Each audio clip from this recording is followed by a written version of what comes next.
আনোয়ার মাহদি হুজুর।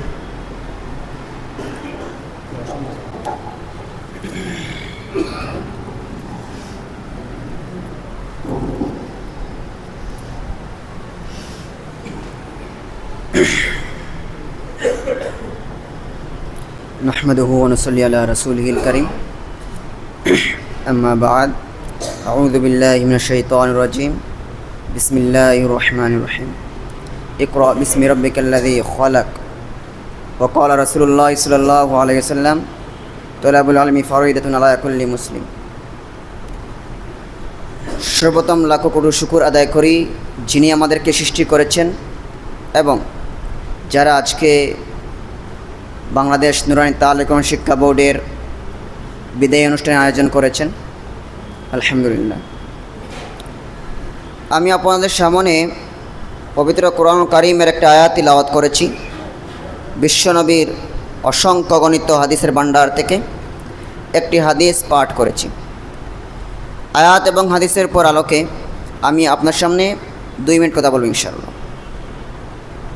আল্লাহ রাব্বুল আলামিন সর্বপ্রথম কোরআন যে আয়াত নাজিল করেছেন সেটা হচ্ছে ইকরা বিসমি রাব্বিকাল্লাযী খালাক।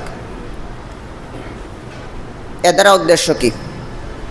এর উদ্দেশ্য হচ্ছে আমরা কি বুঝলাম, এর অর্থ কি? আল্লাহ আয়াতের মধ্যে বলেছেন ইকরা, পড়ো তোমার প্রভুর নামে যিনি তোমাকে সৃষ্টি করেছেন। এর দ্বারা উদ্দেশ্য হয়েছে আমরা পৃথিবীতে আসার পর পরিপূর্ণ মানুষ হওয়ার জন্য সর্বপ্রথম শিক্ষা অর্জন করতে হবে। কোন শিক্ষা? ইসলামিক শিক্ষা, দ্বীনি শিক্ষা। কথা বুঝে আসছে? অন্যদিকে রাসূল বলেছেন তলাবুল ইলমি ফরিদাতুন আলা কুল্লি মুসলিম, প্রত্যেক মুসলমানের পর ফরজ কি? দ্বীনি ইলম শিক্ষা করা। কতটুকু? ফরজিয়াত হচ্ছে ফরজ, ওয়াজিব, সুন্নত, মুস্তাহাব। অর্থাৎ আপনি জান্নাতে যাওয়ার জন্য যতটুকু ইলম প্রয়োজন ততটুকু কী করা? শিক্ষা করা। এজন্য আমরা এখানে কোরআন হাদিস অনুযায়ী জান্নাতে যাওয়ার জন্য যতটুকু শিক্ষা অর্জন করার দরকার ছিল, আলহামদুলিল্লাহ আমাদের সবারই শিক্ষা অর্জন হয়েছে। এখন আমাদের উপর ফরজ হয়েছে আমরা এই শিক্ষাগুলা কী করব? অন্যদেরকে দিতে হবে। এজন্য হাদিসে আল্লাহ রাসূল বলেছেন বাল্লিগু আন্নী ওয়ালাউ আয়া, আমার পক্ষ থেকেও একটি বাণী হইলেও কি করে পৌঁছাইয়া দাও। এখন বাণীটা পৌঁছাইবেন কিভাবে? আপনি বাচ্চাদেরকে আপনার নিজের বাচ্চা মনে করে মহব্বত করে উৎসাহ দিয়ে কি করবেন? এখানে যা শিখেছেন বা অতীতে যা শিখেছেন সব কিছু শিক্ষা দিবেন। কথা বুঝেন? এই যে দেওয়ালটা আছে এটা রং লাগালে সুন্দর হয়, ঠিক না? এখন যদি এটাকে আমি হাতুড়ি দিয়ে ঢিল মারি, এটা ভাঙবো, রং দিলে সুন্দর হবে? হবে না। ঠিক তেমনিভাবে বাচ্চাদেরকে পিটাইয়া শিক্ষা দেওয়া যায় না। পিটাইয়া শিক্ষা দিলে ও শিক্ষা অর্জন করবে না, ও কী হয়ে যাবে? ভেঙে যাবে। এজন্য উৎসাহ দিয়ে আগ্রহ দিয়ে আপনারা শিক্ষা দিবেন। তবে যে শিক্ষা অর্জন করতে হলে কষ্ট হয় সেটা তাদেরকে বুঝাইয়া দিবেন যে আল্লাহ রাসূল যখন কোরআন পেয়েছিল, কোরআন নাজিল হয়েছিল, তখন জিবরিল ওনাকে এমন জোরে চাপ দিয়েছে যেই চাপের কারণে ওনার শরীর থেকে ঘাম বের হয়েছে, এমনকি জ্বরও হয়েছিল। এ দ্বারা বোঝা গেল দ্বীনি ইলম শিক্ষা করা একদম সহজও না, কঠিনও না। কিন্তু ওই ইলমটা শিক্ষা করতে হলে কিছু একটা কষ্ট হবে। এই কষ্ট কি আপনারা পিটাইয়া কষ্ট দিবেন না? তারা এই যেমন গরম, বাসা থেকে আসছে, বিভিন্ন কষ্ট হতে পারে, কিন্তু পিটানো উদ্দেশ্য না। কথা বুঝে আসছে? হ্যাঁ, মাঝে মধ্যে হালকা পাতলা ধমক দিতে পারেন, হালকা পাতলা টাচ করতে পারেন, এমন পিটানো যাবে না যে পিটানোর কারণে বাচ্চা মাদ্রাসায় আসা বন্ধ করে দেয়। কথা বুঝে আসছে? তো আপনারা নিজের বাচ্চা মনে করে যদি আপনারা বাচ্চাদেরকে পড়ান তাহলে আপনার বাচ্চা ভালো করে শিক্ষা অর্জন করবে। আর যদি আপনি মনে করেন যে আমি তো টাকা পাবো, অন্যের বাচ্চা যেভাবে ইচ্ছা সেভাবে পড়াই, তাহলে মনে করিয়েন আপনার বাচ্চা পরিপূর্ণ কি হবে না? শিক্ষা অর্জন করবে না। এটা আমার একজন শায়েখ বলেছিল যে অমুক, এটা বললে অনেক রকম হয়ে যাবে, যে স্যারদের বা শিক্ষকদের বাচ্চারা ভালো শিক্ষিত হয় না কেন? এর কারণ হচ্ছে আমরা হক মতো অন্য বাচ্চাকে শিক্ষা দিতে পারি না।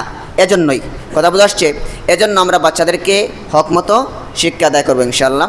তো আপনারা এখানে আসছেন, আপনাদেরকে হক মতো শিক্ষা দিতে আমরা পারি নাই, আমাদের পক্ষ থেকে অনেক কমতি ছিল, সেজন্য আমরা ক্ষমা প্রার্থী। আল্লাহর কাছেও ক্ষমা চাচ্ছি, আপনাদের কাছেও ক্ষমা চাচ্ছি। তো আমাদেরকে এগুলা ক্ষমার দৃষ্টিতে দেখবেন ইনশাল্লাহ, ঠিক আছে? আর এখানে যারা আসছেন, এটা বিদায় নয়, এটা স্বাভাবিক একটা বিদায়। আপনাদের সম্পর্ক আমাদের সম্পর্কটা চিরস্থায়ী, শুধু দুনিয়াত না আখেরাতেও, আখেরাতেও।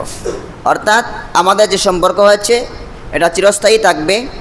আর এখন আমরা সাময়িক একটা বিদায় দিচ্ছি। আপনারা অন্য জায়গায় যাবেন, বাচ্চাদেরকে পড়াবেন, মাদ্রাসা শিক্ষকতা করবেন।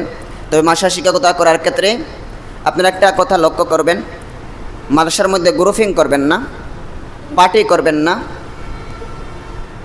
এক হুজুরের বিরুদ্ধে অন্য হুজুরের বিরুদ্ধে কথা বলবেন না, আপনি চুপচাপ থাকবেন ব্যাস।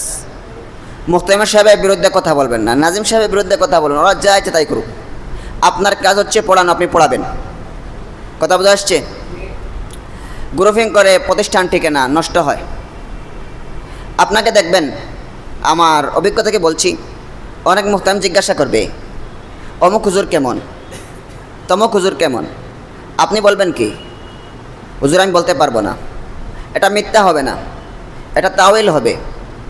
আপনার এটা দ্বারা উদ্দেশ্য হবে যে আমি এটা বলতে পারবো না, এটা দ্বারা উদ্দেশ্য আমি বলতে পারবো না। আর ওনাকে এমনভাবে কথা বলবেন যে উনি এটা মনে করে যে এই ব্যাপারে আপনি জানেন না। কথা বোঝা আসছে? তো আপনি আজকে মুহতামিম সাহেবকে বললেন একজন শিক্ষকের কথা, আপনার সহকারীর কথা, এটা তো একদিন প্রকাশ হবে। ওই সহকারী আপনাকে খুব খারাপ মনে করবে, আর মুহতামিম সাহেব আপনাকে খুব বেশি ভালো মনে করবে। বিষয়টা এমন না, খুব বেশি খারাপও মনে করবে। আমি যখন শিক্ষক নুরানিতে পড়াইতাম, তখন অনেক মুহতামিম আমাকে বলতো অমুক কেমন, তমুক কেমন। আমি কখনো বলিনি, আলহামদুলিল্লাহ। এর কারণে মাদ্রাসার মধ্যে মুহতামিম সাহেবের কাছেও জনপ্রিয় ছিলাম, ছাত্রদের কাছেও ছিলাম, পুরা স্টাফদের কাছেও ছিলাম। কথা বোঝা আসছে? তো আলহামদুলিল্লাহ, আপনারা যাবেন মাদ্রাসায় পড়াবেন, বাচ্চাদেরকে পড়ানো এই কাজই আপনাদের। গ্রুপিং করা, উস্তাদের বিরুদ্ধে কথা বলা, এগুলো আপনাদের কাজ না। কথা বোঝা আসছে? তো আমি হয়তো আপনাদের ব্যাচ আমার শেষ,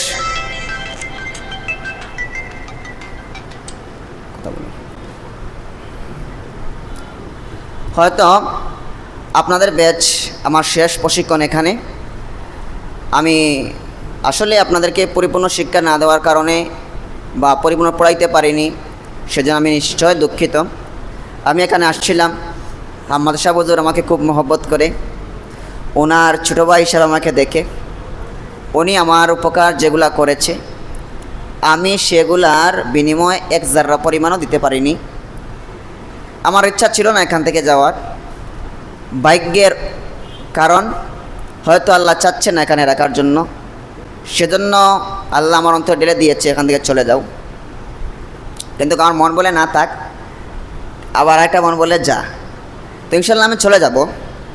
তো আমার কাছে আপনাদের কাছে একটা আমার অনুরোধ থাকবে, আপনারা যেহেতু এই প্রতিষ্ঠানের ছাত্র, এই প্রতিষ্ঠান হচ্ছে আপনাদের, এটাই আপনাদের পরিবার, এটাই আপনাদের বাড়ি। সুতরাং আপনারা সবাই মুআল্লিম এই সেন্টারে পাঠাবেন ইনশাল্লাহ। সবাই ইনশাল্লাহ বলেন। আর আমার কথাবার্তায় কোনো কষ্ট পেলে, আমার আচরণে, আমি অনেক রাগী মানুষ, অনেক সময় কঠিন ভাষায় কথা বলেছি, মাঝে মধ্যে হাতও ব্যবহার করেছি। আপনার দয়ার নজরে এগুলা কমার নজরে দেখবেন ইনশাল্লাহ। আর মাদ্রাসাত গিয়ে বাচ্চাদের হক আদায় করে পড়াবেন। এতটুকু শেষ। আসসালামু আলাইকুম।